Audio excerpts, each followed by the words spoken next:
I sat down with Stephen at lunch and said, Stephen, how much do you know about history? And he said, oh, very little. And I said, great, because I actually don't care about it.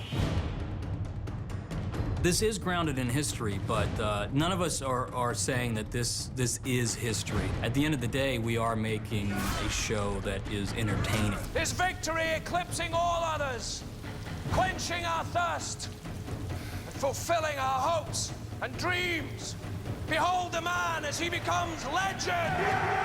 The great thing about Spartacus is, before he broke out from the gladiator training school, very little is known about him. There are only fragments, and they're conflicting fragments. So we looked at all those fragments and I took what I thought was the best elements of them. Some accounts say he was Roman, some say he joined the Roman auxiliary, some say that Spartacus is actually the name of a Thracian king that they gave him. Spartacus, that is not my name. It is now. In one fragment, we made him a Thracian who joins the Roman auxiliary.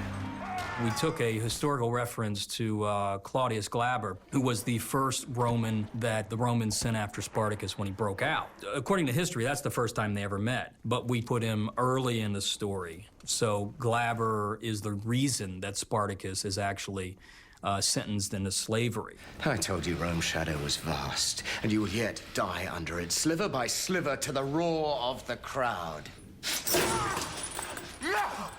In another fragment, he has a wife who was a prophetess. She has a vision of him that basically tells her that he's destined for great, unfortunate things. What did they show you? My husband on his knees, bowing before a great red serpent. I loved that part, so we gave him a wife based on that. The backstory for our Spartacus is he was basically a drunken womanizer before he met his wife, Sura, and that changed his life. My name is Sura. Sura. My name. Every woman knows who you are. And to avoid you. Our Spartacus will make many, many mistakes. He will not always do the right thing. What does it say that your finest gladiator was my worst soldier?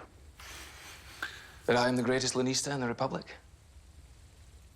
We've needed to take the feel of history, but we need to really make it relevant to this period of time. What makes this Spartacus very much different from other versions is they do not speak in modern English. They don't speak in Shakespearean English either. It's kind of in between. They talk like I think people talk today, and I think people have talked throughout history.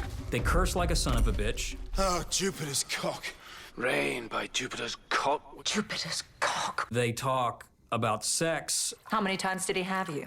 Speak. He would not have me. They're very bawdy. I expect his cock in you, or you'll find a sword in his place.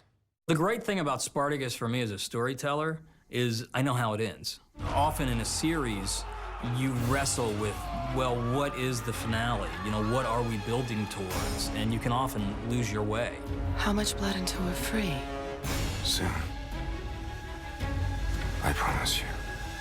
With Spartacus, there's enough history that we have all of our major signposts of what happens. And it's such a fantastic story. And it's not giving anything away because people can crack open a book and read it. In the world of the gladiator, a man's fame and glory constructs its own truth. Fame and glory.